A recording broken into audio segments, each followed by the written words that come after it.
Hello students, last video में हमने पढ़ा था विद्युत धारा के बारे में।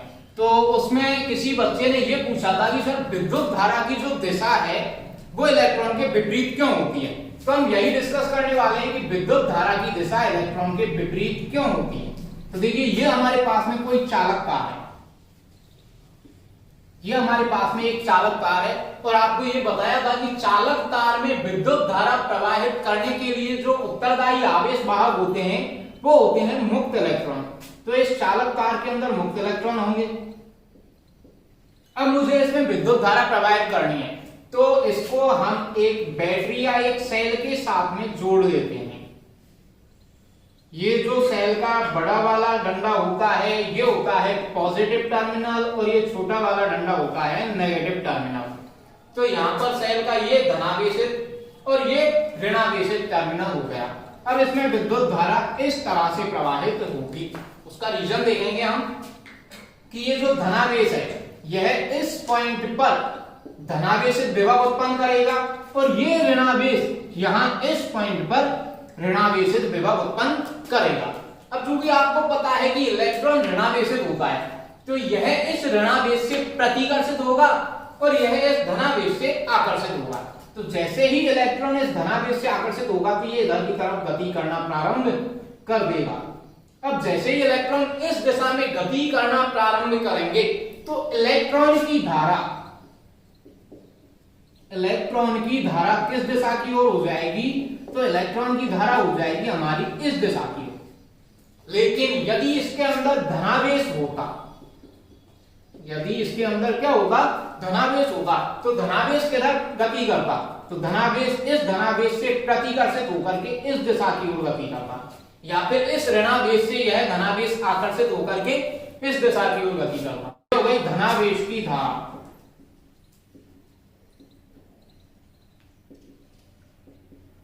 तो हम देख रहे हैं यहां पर इस चालक तार में दो प्रकार की धारा प्रवाहित हो रही है। एक तो है इलेक्ट्रॉन की धारा, दूसरी है धनावेश की धारा। लेकिन जब हम बात करते हैं परंपरागत धारा की, जो हम प्राचीन समय से काम में लेते आ रहे हैं कि धारा, जब हम बात करते हैं केवल विद्युत धारा की तो वह धारा ली जाती है हमेशा कौन सी धारा? धनावेश की धारा। तो यहां से आपको पता चला ये हो गई हमारी विद्युत धारा जो धनावेश की धारा है। तो यहां से ये तो हमें पता चलता है कि विद्युत धारा हमेशा धनावेश के प्रवाह की दिशा में प्रवाहित होगी और इलेक्ट्रॉन की धारा इस विद्युत धारा के विपरीत प्रवाहित होगी। यही कारण होता है कि जो विद्युत धारा है वो इलेक्ट्रॉन के विपरीत दिशा में प्रवाहित होती है। अदरवाइज यदि हम ये कहते हैं कि इलेक्ट्रॉन की धारा को ही हम विद्युत धारा लें तो आज हम ये पढ़ रहे होते कि इलेक्ट्रॉन की दिशा में विद्युत धारा की दिशा होती है। तो ये आपके उस प्रश्न का जवाब था। अब आगे जो हमारा नेक्स्ट टॉपिक है वो है धारा घनत्व, और अब हम धारा घनत्व के बारे में पढ़ेंगे।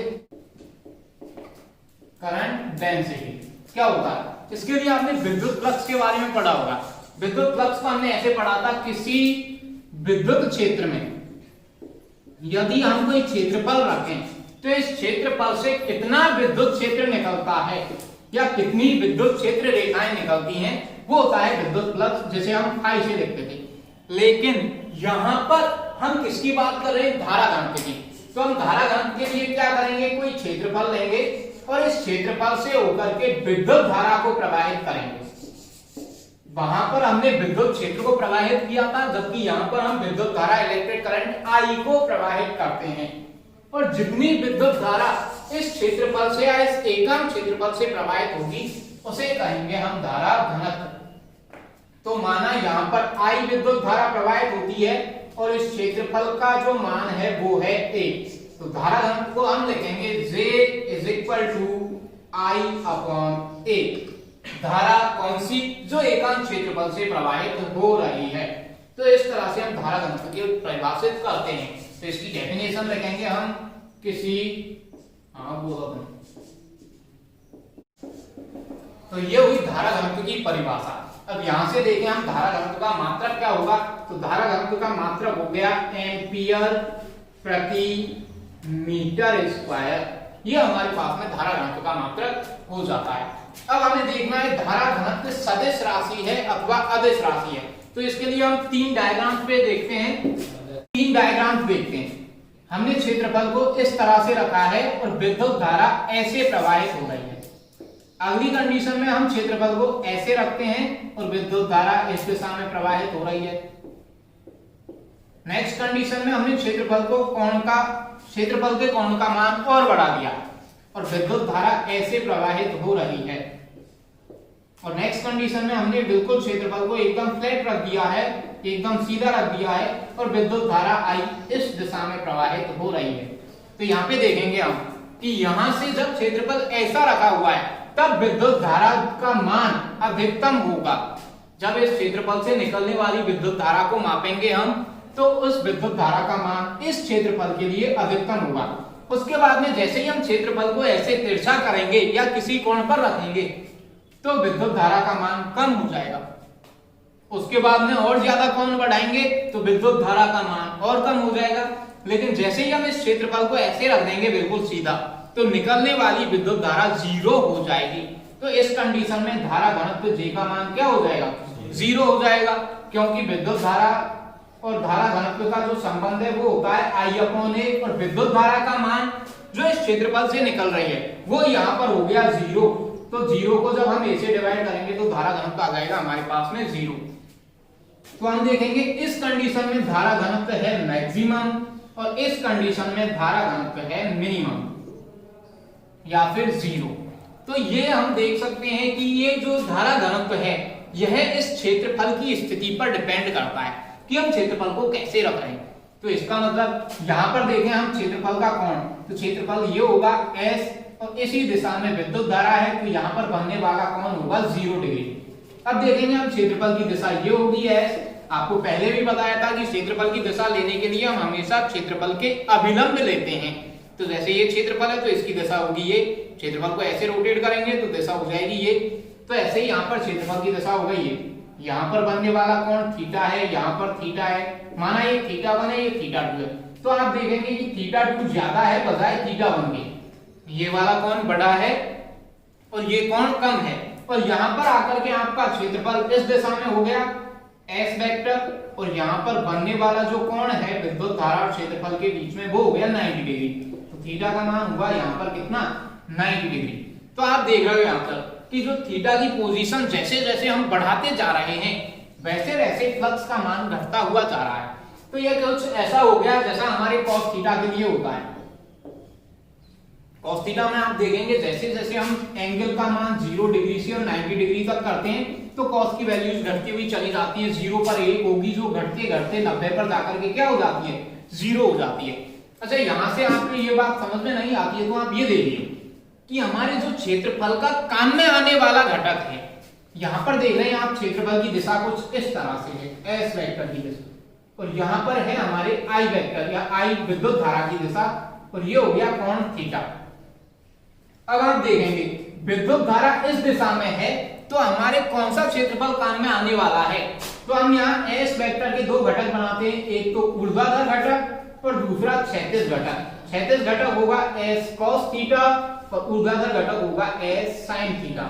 ये आपको बता दिया था कि जिस भुजा से थीटा चिपका हुआ होता है वो cos वाली होती है क्योंकि वो आधार होता है और ये जो सीधी खड़ी हुई भुजा है ये लंब होती है और इसके लिए हम sin थीटा को काम में लेते हैं। तो यहां पर आप देख रहे हो कि ये जो क्षेत्रफल है इसके दो घटक हुए, एक तो हुआ हमारे पास में ऊर्ध्वाधर घटक और दूसरा हुआ क्षैतिज घटक।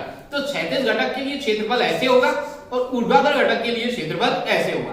तो आप देख के बताइए कि विद्युत धारा जो यहां से होकर के इस क्षेत्रफल से निकल रही है यह ऊर्ध्वाधर घटक के लिए निकलेगी या फिर क्षैतिज घटक में से होकर के निकलेगी? तो सीधी सी बात है क्षैतिज घटक में से होकर के निकलेगी जब विद्युत जो क्षेत्रफल है वो ऐसे रखा होगा।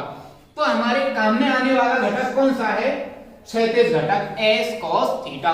तो जब हम क्षेत्रफल को किसी कोण पर रखेंगे तो हमारे इस दिशा का जो घटक होगा वो काम में आएगा, अर्थात S cos थीटा काम में आएगा जो विद्युत धारा की दिशा में होगा। तो यहां से हम देखेंगे कि धारा घनत्व को हम कैसे लिखें। जब कोई क्षेत्रफल विद्युत धारा के साथ थीटा कोण पर हो तो धारा घनत्व को निम्न प्रकार लिखा जाएगा।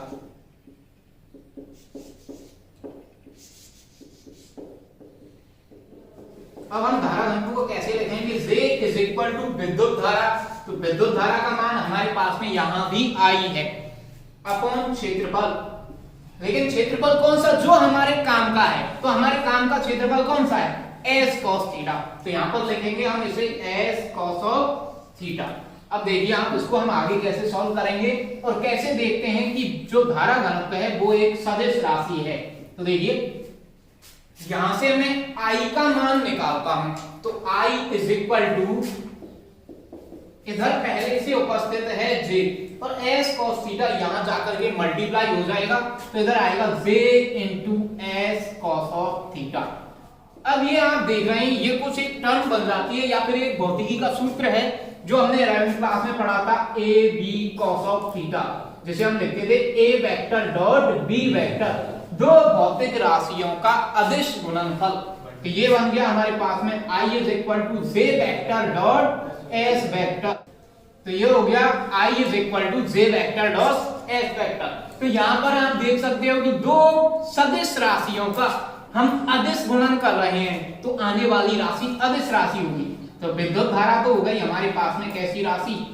अदिश राशि। ये वेक्टर हो गई हमारे पास में सदिश राशि, क्योंकि इसके ऊपर वेक्टर लगा हुआ है, और S वेक्टर भी कैसी राशि है? सदिश राशि है। और इसका तो आपको पता है कि क्षेत्रफल हमेशा सदिश राशि होती है। तो यहां से एक बात क्लियर होती है कि धारा घनत्व सदिश राशि है जबकि विद्युत धारा अदिश राशि है, इसलिए हम कहेंगे कि धारा घनत्व सदिश राशि होती है।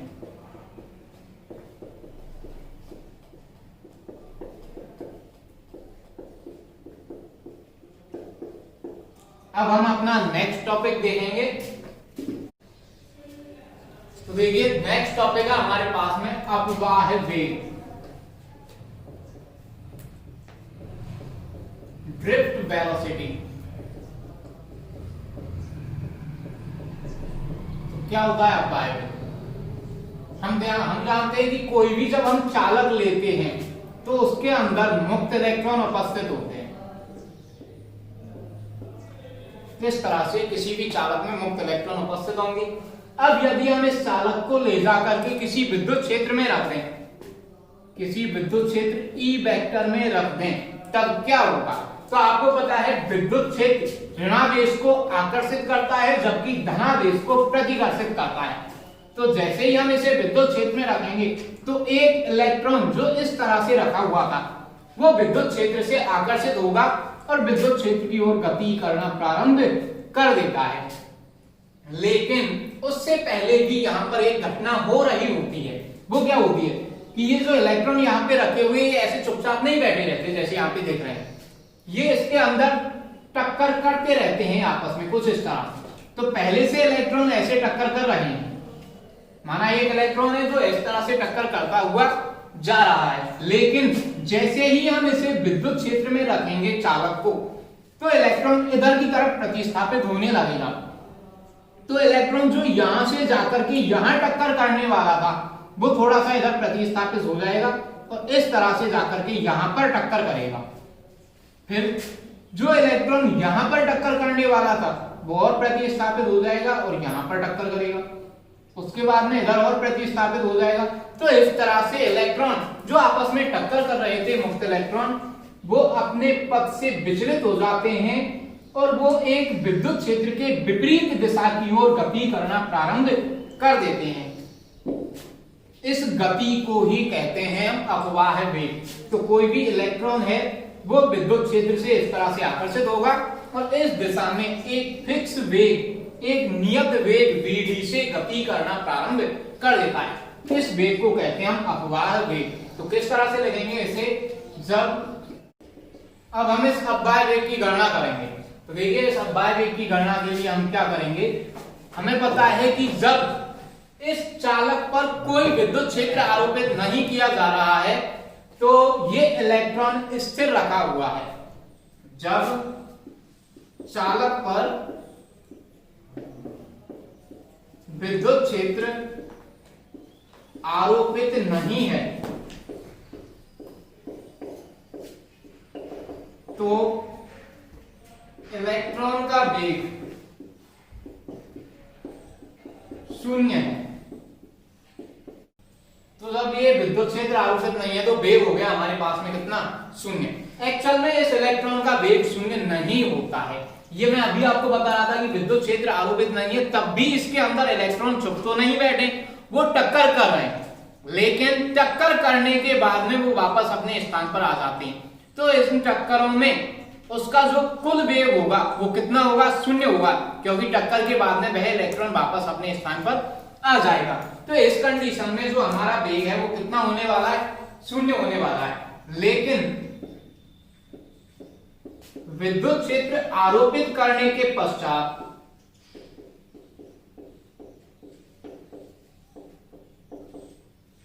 उसमें एक अपवाह वेग आ जाता है, जिसे हम क्या कहते हैं, बीडी। पश्चात अपवाह वेग वीडी उत्पन्न हो जाता है।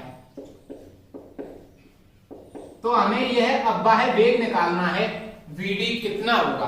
तो आप देख रहे हो जो प्रारंभिक वेग था वो था शून्य, और विद्युत क्षेत्र आरोपित करने के बाद में अंतिम वेग हो गया वीडी। तो ऐसे हम न्यूटन की समीकरण से निकाल सकते हैं अंतिम वेग v is equal to u plus at। अंतिम वेग v हो गया हमारे पास में vd, प्रारंभिक वेग था 0, लेकिन उसे अभी हम 0 नहीं लिख सकते क्योंकि कुछ ना कुछ प्रारंभिक वेग होता है। अब हम बात करते हैं कि इसका औसत मान क्या होगा। तो औसत मान के लिए देखेंगे हम, औसत मान के लिए हम अपवाह वेग vd का औसत लेने वाले हैं। ये औसत, ये जो चिन्ह लगाया है ये चिन्ह होता है एवरेज के लिए, कि हम औसत ले रहे हैं किसका, vd का, इज इक्वल टू, इधर हम औसत लेंगे किसका, प्रारंभिक वेग u का, प्लस औसत लेंगे हम किसका, a एंड t का। तो देखिए स्टूडेंट, यहां पर हम ये औसत ले रहे हैं, तो bd अपवाह वेग है, और सभी इलेक्ट्रॉनों के लिए अपवाह वेग कितना होगा, vd ही होगा। तो सभी इलेक्ट्रॉनों के लिए औसत वेग या औसत अपवाह वेग vd ही निकल करके आएगा। लेकिन यहां पर देख रहे हैं हम प्रारंभिक वेग, तो प्रारंभिक वेग सभी इलेक्ट्रॉनों के लिए जब हम इसका औसत मान लेंगे तो वह निकल के आएगा शून्य। वो एक इलेक्ट्रॉन के लिए हमने देखा कि एक इलेक्ट्रॉन वाइब्रेट होकर के यहां पहुंचा, वहां से टकराने के बाद में वो वापस अपनी पोजीशन पर आ गया। ऐसे दूसरा इलेक्ट्रॉन इसकी टक्कर से आगे मूव कर गया। तो उन सभी के लिए हम देखेंगे कि वो कुछ देर बाद में अपने पुनः उसी स्थान पर आ जाते हैं, और उनके लिए जो औसत वेग होगा वो कितना हो जाएगा, 0 हो जाएगा। प्लस ये जो त्वरण होगा, ये त्वरण किस वजह से आ रहा है यहाँ पर इन इलेक्ट्रॉन में, त्वरण का मतलब है वेग में परिवर्तन। तो वेग में परिवर्तन क्यों हो रहा है, क्योंकि हम विद्युत क्षेत्र आरोपित कर रहे हैं। विद्युत क्षेत्र आरोपित कर रहे हैं तो इलेक्ट्रॉन अपवाह वेग से गति कर रहे हैं, तो इसलिए यहाँ पर जो त्वरण है वो लगाए गए विद्युत क्षेत्र पर निर्भर करता है। तो यदि मैं इस विद्युत क्षेत्र के मान को नियत कर दूं, एक फिक्स मान का विद्युत क्षेत्र लगाऊं, तो क्या त्वरण बदलेगा, त्वरण नहीं बदलेगा। फॉर एग्जांपल मैं 2 वोल्ट का विद्युत क्षेत्र लगाता हूं और इसमें इलेक्ट्रॉन का त्वरण हो जाता है 5 मीटर प्रति सेकंड स्क्वायर। 2 वोल्ट के विद्युत क्षेत्र पर, 2 वोल्ट प्रति मीटर के विद्युत क्षेत्र पर त्वरण हो गया कितना, 5 मीटर प्रति सेकंड स्क्वायर। अब यदि मैं विद्युत क्षेत्र का मान 2 वोल्ट प्रति मीटर ही रखूं तो क्या त्वरण का मान बदल जाएगा, नहीं बदलेगा। इसलिए औसत त्वरण का मान आएगा a। अब हमें औसत लेना होगा किसका, t का। ये t क्या है, आपने देखा t का मतलब है समय। ये कौन सा समय है, क्या ये वो समय है जब हमने विद्युत क्षेत्र आरोपित किया और उसके बाद में इस इलेक्ट्रॉन के अंदर vd वेग आ गया? जी हाँ, बिल्कुल ये वही समय है। जैसे कि मैंने 1 सेकंड पहले विद्युत क्षेत्र आरोपित किया और 1 सेकंड बाद में इसका इलेक्ट्रॉन का वेग हो गया vd, तो समय हो गया हमारे पास में कितना, 1 सेकंड। लेकिन ये जो t है यहां पर, इस t को बोलेंगे हम मुक्त समय। ये कौन सा मुक्त समय होता है, देखिए स्टूडेंट, ये थोड़ा आपके लिए डिफरेंट पड़ेगा ये टॉपिक, तो इसको ध्यान से देखना है कि ये मुक्त समय क्या होगा। कि कोई भी चालक लें हम, उसके अंदर एक इलेक्ट्रॉन यहाँ पे बैठा हो, ये क्या करेगा, ये अपने आप ही यहाँ पर कंपन करता रहेगा। तो ये 2 टक्करों के बीच में एक निश्चित समय लेता है। जैसे कि एक इलेक्ट्रॉन यहां से और यहां पर जाकर के टक्कर लगाता है, तो इसके लिए वो कोई समय लेगा, उस समय को बोलते हैं हम t, और ये दो टक्करों के बीच का जो समय होता है इसे ही कहते हैं हम मुक्त समय। दो टक्करों के बीच का समय। और जब मैं इस टक्करों के बीच के समय या मुक्त समय का औसत लूंगा या फिर माध्य लूंगा तो वो औसत कहलाता है माध्य मुक्त समय। हमने मुक्त समय का क्या ले लिया है, माध्य ले लिया है या फिर औसत ले लिया है, तो औसत को हम माध्य भी बोलते हैं। और इसे लिखते हैं हम टाउ से। इसे किससे लिखेंगे हम, टॉ से। तो VD इज इक्वल टू, ये हो गया 0A इंटू टॉ, ये आ गया अफवाह है। अब मैं त्वरण का मान निकालता हूं यहां पर। तो देखिए त्वरण क्या होता है, हमें पता है बल इज इक्वल टू द्रव्यमान इंटू त्वरण। ये हो गया समीकरण नंबर 1। अब मुझे त्वरण का सूत्र बनाना है, तो त्वरण इज इक्वल टू बल बटे द्रव्यमान, ये आएगा। ये त्वरण किसका है, ये त्वरण है इस इलेक्ट्रॉन का जो किसी अपवाह्य वेग VD से गति कर रहा है। तो इस इलेक्ट्रॉन का ही तो हम द्रव्यमान लेंगे और इस इलेक्ट्रॉन पर लगने वाला बल लेते हैं। अब चलिए आप चैप्टर फर्स्ट की तरफ। चैप्टर फर्स्ट जब हम पढ़ रहे थे तो वहां पर बताया था विद्युत क्षेत्र E बराबर बल बटे आवेश। तो यहां पर ये इलेक्ट्रॉन है, इसमें त्वरण किस कारण से आ रहा है या फिर इस पर बल किस कारण से लग रहा है, इस विद्युत क्षेत्र के कारण। ये विद्युत क्षेत्र इसे अपनी ओर आकर्षित कर रहा है तो इसके कारण इस पर बल लग रहा है। तो यहां पर जो हम बल निकालने वाले हैं वो बल आएगा E इंटू Q, विद्युत क्षेत्र इंटू आवेश। तो यहां पर जो बल आने वाला है वो आएगा विद्युत क्षेत्र इंटू आवेश। लेकिन आवेश किसका, तो आवेश लेंगे हम इलेक्ट्रॉन का, इलेक्ट्रॉन पर लग रहा है विद्युत क्षेत्र, अपॉन द्रव्यमान। द्रव्यमान किसका लेंगे हम, वही इलेक्ट्रॉन का। तो ये हो गया हमारे पास में VD is equal to acceleration का मान हो गया E into QE upon ME into tau. अब आप देखिए इलेक्ट्रॉन का आवेश किसके बराबर होगा, तो इलेक्ट्रॉन का आवेश होता है एक इलेक्ट्रॉन के आवेश के बराबर अपॉन ME। तो इसको हम ऐसे भी लिख सकते हैं। तो ये होता है अपवाह्य वेग का अंतिम सूत्र जो इस लगाए गए विद्युत क्षेत्र पर निर्भर करेगा। यहां से आप देख सकते हैं कि अपवाह्य वेग समानुपाती है विद्युत क्षेत्र के। इसका मतलब आप जितना ज्यादा विद्युत क्षेत्र लगाओगे इलेक्ट्रॉन उतनी ही तेज गति से इधर विपरीत दिशा में दौड़ेगा या फिर उसका अपवाह्य वेग उतना ही ज्यादा होगा। इलेक्ट्रॉन का द्रव्यमान फिक्स होता है इनपुट, लेकिन यदि हम ऐसा करने में संभव हो कि इलेक्ट्रॉन का द्रव्यमान बढ़ा दें, वैसे ऐसा पॉसिबल नहीं है, इलेक्ट्रॉन का द्रव्यमान फिक्स होता है, लेकिन यदि ऐसा हो जाए कि इलेक्ट्रॉन का हम द्रव्यमान बढ़ा दें तो यहां से आप देखेंगे कि VD ME के व्युत्क्रमानुपाती है। इसका मतलब आप इलेक्ट्रॉन का द्रव्यमान बढ़ाओगे तो वेग घट जाएगा। तो यदि इलेक्ट्रॉन जिसका द्रव्यमान फिक्स होता है, यदि मैं उसका द्रव्यमान बढ़ा दूं तो क्या वह उतनी ही गति से इधर मूव करेगा, उसका वेग घट जाएगा। लेकिन ऐसा पॉसिबल नहीं है, इलेक्ट्रॉन का द्रव्यमान फिक्स होता है। तो यहां से केवल और केवल हम यही देख सकते हैं इलेक्ट्रॉन का आवेश भी फिक्स होता है और ये माध्य मुक्त समय भी इलेक्ट्रॉन के लिए फिक्स होता है। तो ये तीनों टर्म्स तो फिक्स होती हैं। तो जो अपवाह्य वेग VD है वो समानुपाती होगा किसके, विद्युत क्षेत्र E के। तो यहां से हम ये जरूर कह सकते हैं कि जो अपवाह्य वेग है वो लगाए गए विद्युत क्षेत्र पर निर्भर करेगा और विद्युत क्षेत्र के समानुपाती होगा। यदि विद्युत क्षेत्र को बढ़ाएंगे तो इलेक्ट्रॉन का अपवाह्य वेग बढ़ जाता है। ये हमारे पास में अपवाह्य वेग कंप्लीट होता है। अब हम आगे नेक्स्ट वीडियो में देखेंगे। इसमें आपको यदि कोई प्रॉब्लम हो तो वो आप हमें बता सकते हैं। Thank you students.